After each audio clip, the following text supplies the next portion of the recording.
नमस्कार दोस्तों, स्वागत है आपका मेरे चैनल शिखर कहानियों में। आज की कहानी है मुंशी प्रेमचंद के द्वारा लिखी गई प्रेम का उदय। भोंदू पसीने में तर लकड़ी का एक गट्ठा सिर पर लिए आया और उसे जमीन पर पटक कर बंटी के सामने खड़ा हो गया, मानो पूछ रहा हो, क्या अभी तेरा मिजाज ठीक नहीं हुआ?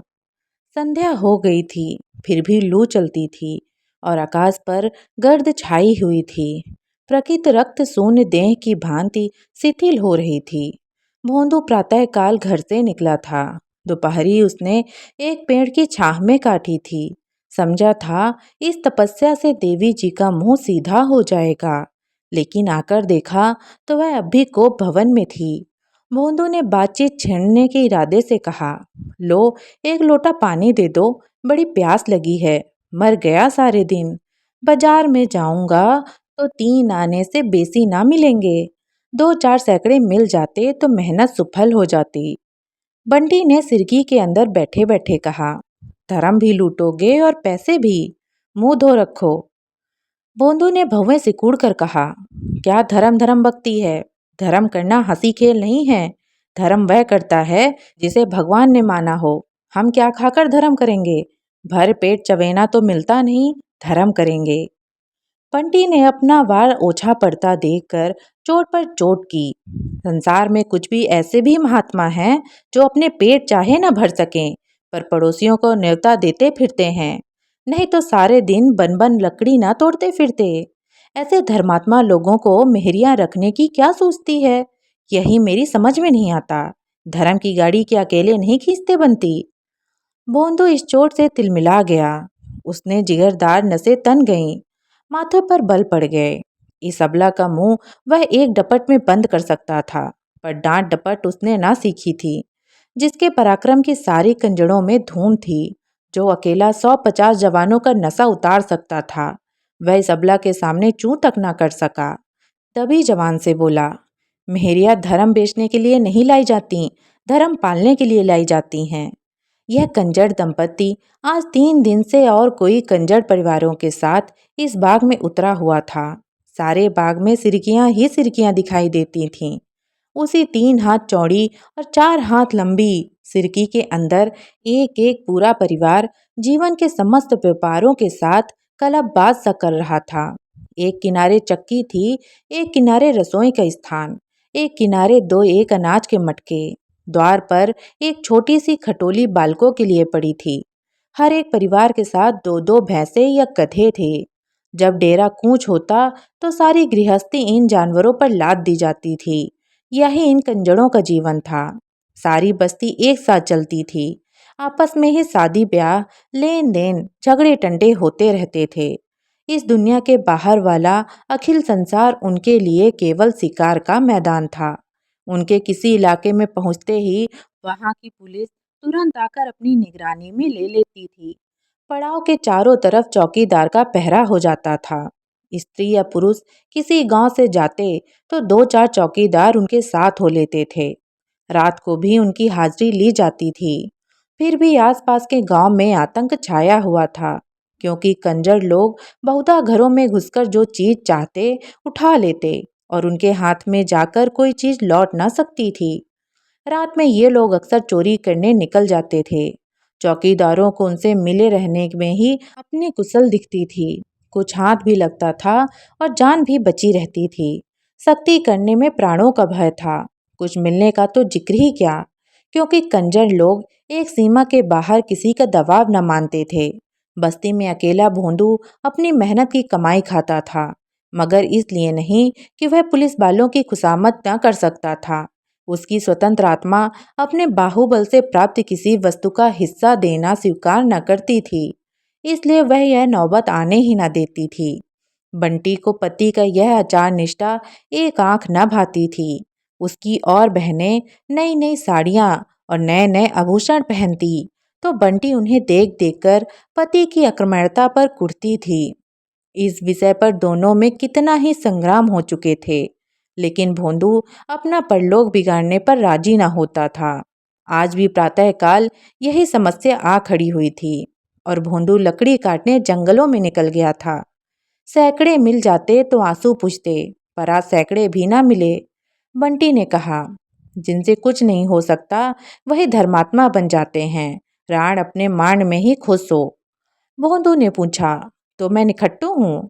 बंटी ने इस प्रश्न का सीधा साधा उत्तर न देकर कहा, मैं क्या जानूं तुम क्या हो।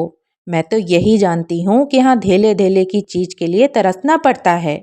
यही सबको पहनते ओढ़ते हंसते खेलते देखती हूँ।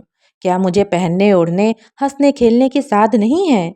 तुम्हारे पल्ले पड़कर जिंदगानी नष्ट हो गई। भोंदू ने एक क्षण विचार मग्न रहकर कहा, जानती है, पकड़ जाऊंगा तो 3 साल से कम की सजा न होगी। बंटी विचलित न हुई, बोली, जब और लोग नहीं पकड़ जाते तो तुम ही पकड़े जाओगे। और लोग पुलिस को मिला लेते हैं, थानेदार के पांव सहलाते हैं, चौकीदार की खुशामद करते हैं। तू चाहती है कि मैं भी औरों की तरह सबकी चिरौरी करता फिरूं? बंटी ने अपना हट ना छोड़ा। मैं तुम्हारे साथ सती होने नहीं आई हूँ। फिर तुम्हारे छुए गड़ासे को कोई कहाँ तक डरे। जानवर को भी जब घूसा घास नहीं मिलता तो पगहा तुड़ाकर किसी के खेत में बैठ जाता है। मैं तो आदमी हूँ। भोंदू ने इसका कुछ जवाब न दिया। उसकी स्त्री कोई दूसरा घर कर ले, यह कल्पना उसके लिए अपमान से भरी था। आज बंटी ने पहली बार यह धमकी दी। अब तक भोंदू इस तरफ से निश्चिंत था। अब यह नई संभावना उसके सम्मुख उपस्थित हुई। उस दुर्दिन को वह अपना काबू चलते अपने पास ना आने देगा। आज भोंदू की दृष्टि में वह इज्जत नहीं रही, वह भरोसा नहीं रहा। मजबूत दीवार का टिकौने की जरूरत नहीं। जब दीवार हिलने लगती है तब हमें उसको संभालने की चिंता होती है। आज भोंदू को अपनी दीवार हिलती हुई मालूम होती थी। आज तक बंटी अपनी थी। वह जितना अपनी ओर से निश्चिंत था उतना ही उसकी ओर से भी था।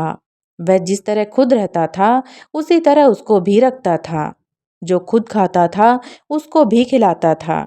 उसके लिए कोई विशेष फिक्र न थी। पर आज उसे मालूम हुआ कि वह अपनी नहीं है।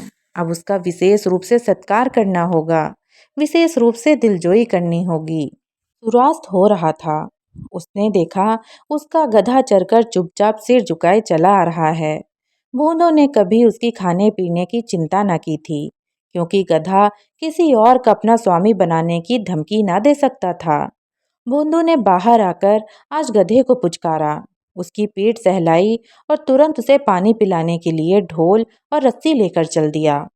इसके दूसरे ही दिन कस्बे में एक धनी ठाकुर के घर चोरी हो गई। उस रात को भोंदू अपने डेरे पर न था। बंटी ने चौकीदार से कहा, वह जंगल से नहीं लौटा। प्रातःकाल भोंदू आ पहुंचा। उसकी कमर में रुपयों की एक थैली थी, कुछ सोने के गहने भी थे। बंटी ने तुरंत गहनों को ले जाकर एक वृक्ष की जड़ में गाड़ दिया। रुपयों की क्या पहचान हो सकती थी? भोंदू ने पूछा, अगर कोई पूछे इतने सारे रुपए कहाँ से मिले तो क्या कहोगी? बंटी ने आंखें नचाकर कहा, कह दूंगी, क्यों बताऊं। दुनिया कमाती है तो किसी को हिसाब देने जाती है, हमें क्यों अपना हिसाब दें। भोंदू ने संदिग्ध भाव से गर्दन हिलाकर कहा, यह कहने से गला ना छूटेगा। बंटी, तू यह कह देना, मैं 3-4 मास से 2-2 4-4 रुपए महीना जमा करती आई हूँ। हमारा खर्च ही कौन बड़ा लंबा है। दोनों ने मिलकर बहुत से जवाब सोच निकाले। जड़ी बूटियां बेचते हैं, एक एक जड़ी के लिए मुट्ठी मुट्ठी भर रुपए मिल जाते हैं। खस सैकड़े, जानवरों की खालें, नख और चर्बी सभी बेचते हैं। इस ओर से निश्चिंत होकर दोनों बाजार चले। बंटी ने अपने लिए तरह तरह के कपड़े, चूड़ियाँ, टिकुलियाँ, बुंदे, सिंदूर, पान, तमाकू, तेल और मिठाई ली। फिर दोनों जने शराब की दुकान गए, खूब शराब पी। फिर 2 बोतल शराब रात के लिए लेकर दोनों घूमते घामते गाते बजाते घड़ी रात गए डेरे पर लौटे। बंटी के पांव आज जमीन पर न पड़ते थे। आते ही बन ठनकर पड़ोसियों को अपनी छवि दिखाने लगी। जब वह लौटकर अपने घर आई और भोजन पकाने लगी तब पड़ोसियों ने टिप्पणी करनी शुरू की, कहीं गहरा हाथ मारा है। बड़ा धर्मात्मा बना फिरता था, बगला भगत है। बंटी तो आज जैसे हवा में उड़ रही है। आज भोंदुआ की कितनी खातिर हो रही है, नहीं तो कभी एक लुटिया पानी देने को भी ना उठती थी। रात को भोंदू की देवी की याद आई। आज तक उसने कभी देवी की वेदी पर बकरे का बलिदान न किया था। पुलिस को मिलाने में ज्यादा खर्च था, कुछ आत्मा भी खोना पड़ता है। देवी जी केवल एक बकरे में ही राजी हो जाती हैं। हाँ, उससे एक गलती जरूर हुई थी। उसकी बिरादरी के और लोग साधारणतः कार्य सिद्धि से पहले ही बलिदान दिया करते थे। भोंदू ने यह खतरा न लिया। जब तक माल हाथ न आ जाए, उसके भरोसे पर देवी देवताओं को खिलाना उसकी व्यावसायिक बुद्धि को न जचा। औरों से अपने कृत्य को गुप्त रखना भी चाहता था, इसलिए किसी को सूचना भी न दी। यहाँ तक कि बंटी से भी न कहा। बंटी तो भोजन बना रही थी, वह बकरे की तलाश में घर से निकल पड़ा। बंटी ने पूछा, आप भोजन करने के जून में कहाँ चले? अभी आता हूँ। मत जाओ, मुझे डर लगता है। भोंदू स्नेह के नवीन प्रकाश से खिलकर बोला, मुझे देर ना लगेगी। तू ना यह गड़ासा अपने पास रख ले। उसने गड़ासा निकालकर पंडी के पास रख दिया और निकला। बकरे की समस्या बेढप थी। रात को बकरा कहाँ से लाता? इस समस्या को भी उसने एक नए ढंग से हल किया। पास के बस्ती में गडरिया के पास कई बकरे पले थे। उसने सोचा वहीं से एक बकरा उठा लाऊं। देवी जी को अपने बलिदान से मतलब है, या इससे कि बकरा कैसे आया और कहाँ से आया। मगर बस्ती के समीप पहुंचा ही था कि पुलिस के 4 चौकीदारों ने उसे गिरफ्तार कर लिया और मुस्के बांधकर थाने ले चले। बंटी भोजन पकाकर अपना बनाव श्रृंगार करने लगी। आज उसे अपना जीवन सफल जान पड़ता था। आनंद से खिली जाती थी। आज जीवन में पहली बार उसके सिर में सुगंधित तेल पड़ा था। आईना उसके पास एक पुराना अंधा सा पड़ा हुआ था। आज वह नया आईना लाई थी। उसके सामने बैठकर उसने अपने केस संवारे, मुंह पर उपटन माला, साबुन लाना भूल गई थी। साहब लोग साबुन लगाने से ही तो इतने गोरे हो जाते हैं। साबुन होता तो उसका रंग कुछ तो निकल जाता। कल वह अवश्य साबुन की कई बट्टियां लाएगी और रोज लगाएगी।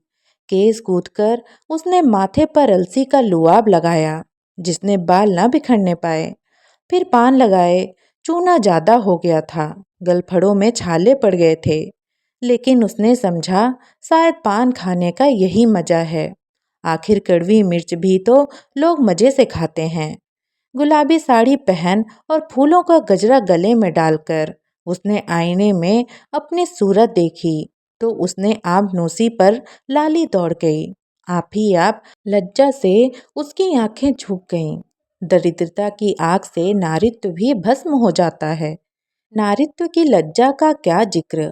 मैले कुचैले कपड़े पहनकर लजाना ऐसा ही है जैसे कोई चबेने में सुगंध लगाकर खाए। इस तरह सचकर बंटी भोंदू की राह देखने लगी। जब वह अभी भी न आया तो उसका जी झुंझलाने लगा। रोज तो सांझी से द्वार पर पड़ रहते हैं, आज न जाने कहाँ जाकर बैठ रहे। शिकारी अपनी बंदूक भर लेने के बाद इसके सिवा और क्या चाहता है कि शिकार सामने आए। बंटी के सूखे हृदय में आज पानी पड़ते ही उसका नारित्व अंकुरित हो गया। झुंझलाहट के साथ उसे चिंता भी होने लगी। उसने बाहर निकलकर कई बार पुकारा। उसके कंठ स्वर में इतना अनुराग कभी न था। उसे कई बार भान हुआ कि भोंदू आ रहा है। वह हर बार सिरकी के अंदर दौड़ आई और आईने में सूरत देखी कि कुछ बिगड़ न गया हो। ऐसी धड़कन, ऐसी उलझन उसकी अनुभूति से बाहर थी। बंटी सारी रात भोंदू के इंतजार में उद्गन रही। ज्यों-ज्यों रात बीतती थी, उसकी शंका तीव्र होती जाती थी। आज ही उसके वास्तविक जीवन का आरंभ हुआ था और आज ही यह हाल। प्रातःकाल वह उठी तो अभी कुछ अंधेरा ही था। इस रतजगे से उसका चित्त खिन्न और सारी देह अलसाई हुई थी। रह रहकर भीतर से एक लहर भी उठती थी। आंखें भर भर आती थी। सहसा किसी ने कहा, अरे बंटी, भोंदू रात पकड़ा गया। बंटी थाने पहुंची तो पसीने से तर थी और दम फूल रहा था। उसे भोंदू पर दया न थी, क्रोध आ रहा था। सारा जमाना यही काम करता है और चैन की बंसी बजाता है। उन्होंने कहते कहते हाथ भी लगाया तो चूक गए। नहीं सुहूर था तो साफ कह देते, मुझसे यह काम न होगा। मैं यह थोड़े ही कहती थी कि आग में फांदे पड़ो। उसे देखते ही थानेदार ने धौंस जमाई। यही तो है बुंदुआ की औरत, इसे भी पकड़ लो। बंटी ने हेकड़ी जताई। हाँ हाँ पकड़ लो, यहाँ किसी से नहीं डरते। जब कोई काम ही नहीं करते तो डर क्यों। अफसर और मातहत सभी की अनुरक्त आंखें बंटी की ओर उठने लगीं। भोंदू की तरफ से लोगों के दिल कुछ नर्म हो गए। उसे धूप की छांव में बैठा दिया गया। उसके दोनों हाथ पीछे बांधे हुए थे और धूल धुरस्त काली देह पर भी जूतों और कोड़ों के रक्तमय मार साफ नजर आ रहे थे। उसने एक बार बंटी की ओर देखा, मानो कह रहा था, देखना कहीं इन लोगों के धोखे में ना आ जाना। थानेदार ने डांट बताई, जरा इसकी दीदा दिलेरी देखो, जैसे देवी ही तो है, मगर इस फेर में ना रहना। यहाँ तुम लोग की नस नस पहचानता हूँ। इतने कोड़े लगाऊंगा कि चमड़ी उड़ जाएगी। नहीं तो सीधे से कबूल दो, सारा माल लौटा दो, इसी में खैरियत है। भोंदू ने बैठे बैठे कहा, क्या कबूल दें? जो देश को लूटते हैं उनसे तो कोई नहीं बोलता। जो बेचारे अपनी गाढ़ी कमाई की रोटी खाते हैं उनका गला काटने को पुलिस भी तैयार रहती है। हमारे पास किसी की नेउर भेंट देने के लिए पैसे नहीं हैं। थानेदार ने कठोर स्वर में कहा, हाँ हाँ, जो कुछ कोर कसर रह गई हो वह पूरी कर दे। किरकिरी न होने पाए, मगर इन बैठक बाजियों से बच नहीं सकते। अगर इकबाल न किया तो 3 साल को जाओगे, मेरा क्या बिगड़ता है। अरे छोटे सिंह, जरा लाल मिर्च की धुनी तो दो इसे। कोठरी बंद करके पसेरी भर मिर्च सुलगा दो, अभी माल बरामद हुआ जाता है। भोंदू ने ढिठाई से कहा, दरोगा जी, बोटी काट डालो लेकिन कुछ हाथ ना लगेगा। तुमने मुझे रात भर पिटवाया है, मेरी एक एक हड्डी चूर चूर हो गई है। कोई दूसरा होता तो अब तक सिधार गया होता। क्या तुम समझते हो, आदमी को रुपए पैसे जान से प्यारे होते हैं। जान ही के लिए तो आदमी सब कुकर्म करता है। धुनी सुलगा कर भी देख लो। दरोगा जी को अब विश्वास हो गया कि इस फौलाद को झुकाना मुश्किल है। भोंदू की मुखाकृत से शहीदों का सा आत्मसमर्पण झलक रहा था। यद्यपि उनके हुक्म की तामील होने लगी। कांस्टेबलों ने भोंदू को एक कोठरी में बंद कर दिया। 2 आदमी मिर्च लाने दौड़े, लेकिन दरोगा की युद्ध नीति बदल गई थी। बंटी का हृदय क्षोभ से फटा जाता था। वह जानती थी चोरी करके इकबाल कर लेना कंजर जाति के नीति के महान लज्जा की बात है। लेकिन क्या यह सचमुच मिर्च की धुनी जला देंगे? इतना कठोर है इनका हृदय। सालान बघाड़ने में कभी मिर्च जल जाती है तो छींके और खांसियों से मारे दम निकलने लगता है। जब नाक के पास धुनी सुलगाई जाएगी तो प्राण ही निकल जाएंगे। उसने जान पर खिलकर कहा, दरोगा जी, तुम समझते होगे कि इन गरीबों की पीठ पर कोई नहीं है, लेकिन मैं कह देती हूँ, हकीम की रत्ती रत्ती हाल कह दूंगी। भला चाहते हो तो छू से छोड़ दो, नहीं तो इसका हाल बुरा होगा। थानेदार ने मुस्कुरा कर कहा, तुझे क्या, वह मर जाएगा। किसी और के नीचे बैठ जाना। जो कुछ जमा थपा लाया होगा वह तो तेरे ही हाथ में होगी। क्यों नहीं इकबाल करके उसे छुड़ा लेती। मैं वादा करता हूँ मुकदमा ना चलाऊंगा। सब माल लौटा दे। तूने ही उसे मंत्र दिया होगा। गुलाबी साड़ी, पान और खुशबूदार तेल के लिए तू ही ललच रही होगी। उसकी इतनी सासत हो रही है और तू खड़े देख रही है। शायद बंटी की अंतरात्मा को यह विश्वास न था कि ये लोग इतने अमानुष्य अत्याचार कर सकते हैं। लेकिन जब सचमुच धुनी सुलगा दी गई, मिर्च की तीखी जहरीली झार फैली और भोंदू के खांसने की आवाजें कानों में आई, तो उसकी आत्मा कतार हो उठी। उसका वह दुस्साहस झूठे रंग की भांति उड़ गया। उसने दरोगा जी के पांव पकड़ लिए और दीन भाव से बोली, मालिक मुझ पर दया करो, मैं सब कुछ दे दूंगी। धुनी उसी वक्त हटा ली गई। भोंदू ने संशय होकर पूछा, धुनी क्यों हटाते हो? एक चौकीदार ने कहा, तेरी औरत ने इकबाल कर लिया। भोंदू की नाक, मुंह और मुंह से पानी जारी था। सिर चक्कर खा रहा था। गले की आवाज बंसी हो गई थी। पर वह वाक्य सुनते ही वह सचेत हो गया। उसकी दोनों मुट्ठियां बंध गई। बोला, क्या कहा? कहा क्या, चोरी खुल गई। दरोगा जी माल बरामद करने गए हुए हैं। पहले इकबाल कर लिया होता तो क्यों इतनी सासत होती। भोंदू ने गरज कर कहा, वह झूठ बोलती है। वहां माल बरामद हो गया और तुम अभी अपनी ही गा रहे हो। परंपरा की मर्यादा को अपने हाथों भंग होने की लज्जा से भोंदू का मस्तक झुक गया। इस घोर अपमान के बाद अब उसे अपना जीवन दया, घृणा और तिरस्कार, इन सभी दशाओं से निखित जान पड़ता था। वह अपने समाज में पतित हो गया था। सहसा बंटी आकर खड़ी हो गई और कुछ कहना ही चाहती थी कि भोंदू का रौद्र मुद्रा देखकर उसकी जबान बंद हो गई। उसे देखते ही भोंदू की आहत मर्यादा किसी आहत सर्प की भांति तड़प उठी। उसने बंटी को अंगारों से तपती हुई लाल आंखों से देखा। उन्हीं आंखों में हिंसा की आग जल रही थी। बंटी सिर से पांव तक कांप उठी। वह उल्टे पांव वहां से भागी। किसी देवता के अग्निबाण के समान वह दोनों अंगारों सी आंखें उसके हृदय में चुभने लगीं। थाने से निकलकर बंटी ने सोचा, अब कहाँ जाऊं। भोंदू उसके साथ होता तो वह पड़ोसियों से तिरस्कार को सह लेती। इस दशा में उसके लिए अपने घर जाना असंभव था। वो दोनों अंगारों सी आंखें उसके हृदय में चुभी जाती थीं। लेकिन कल की सौभाग्य विभूतियों का मोह उसे डेरे की ओर खींचने लगा। शराब की बोतल अब भी भरी धरी थी। फुलौड़ियां छींके पर हाड़ी में धरी थीं। वह तीव्र लालसा जो मित्र को सम्मुख देखकर भी संसार के भोग्य पदार्थों की ओर मन की चलायमान कर देती है, उसे खींचकर डेरे की ओर ले चली। दोपहर हो गया था। वह पहाड़ पर पहुंची तो सन्नाटा छाया हुआ था।